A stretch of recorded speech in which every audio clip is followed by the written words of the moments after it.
dear Stampers! Today we'll be using our flower power and we'll be creating these gorgeous fleece flower pins. You could also put this on a headband, a hair clip, just about anything you can dream of.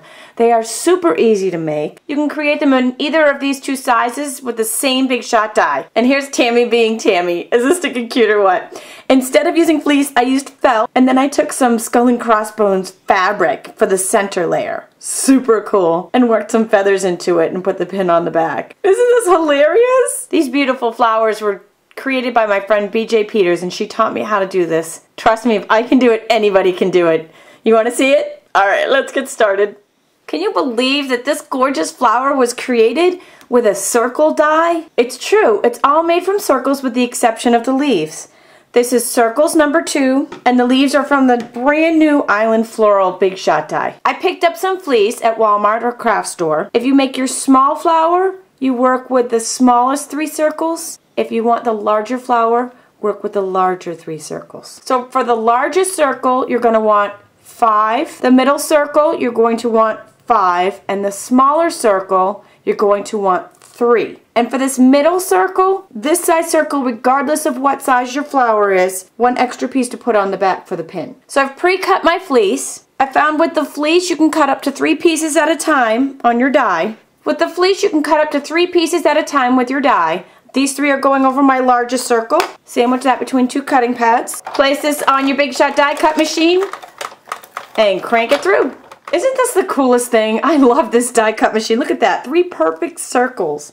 You could use this for anything. I have my sewing needle, some thread, 5 large circles, 5 medium circles plus 1 for the pin back, 3 small circles, 2 leaves from the new Island Blossom die, and some buttons. You'll also need a pin back. Okay, those of you who know your way around the sewing room are going to find this video quite humorous because I am a complete amateur at this.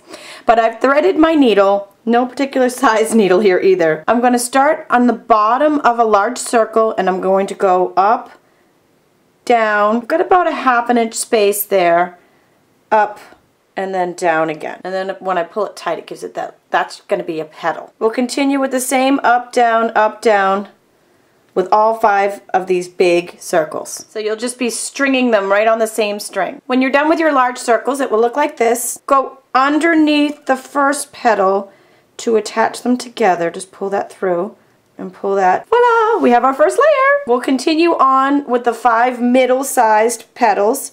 Same exact motion, but a little bit closer together this time. Up, down, up, down.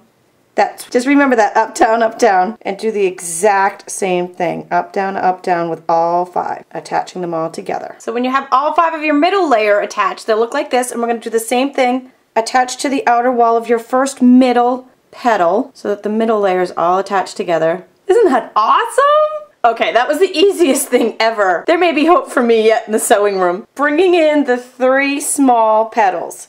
Same exact thing, only even closer together, this time with the up, down. So when you've attached these 3, they'll look like this. And again, you're going to attach that outer wall of the first small petal to the last one and pull that. So then we're just going to go through the center, and you do kind of want to grab one of these things just to keep it really tight together. Then we'll bring in our leaves, put them together like this, and then I just kind of stitched them a couple of times right in there. Now, being an amateur, I didn't leave enough thread for my button, so I'm going to go ahead and end this here with a knot. Now we're going to sew on our button, and if you were not an amateur like me, you wouldn't need to rethread your needle. You could just continue right on. I'm going to go right in through the back here and right up through the center. And I want this to be sturdy so it went through the fabric on both the bottom and the top. And then I'm just going to go through the button.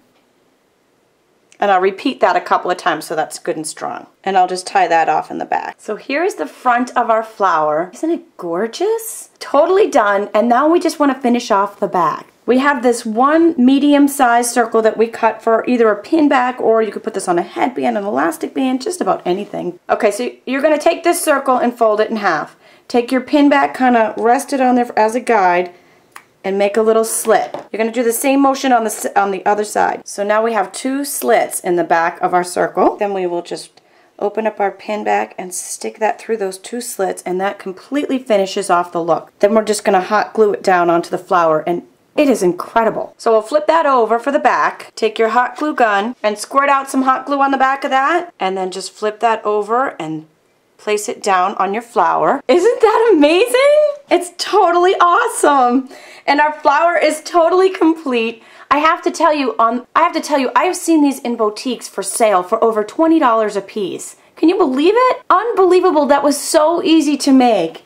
So many cool things that you can do with this. Be sure to visit my blog for tons more ideas and tutorials. Thanks again to BJ Peters for this awesome project. Thanks for joining me today.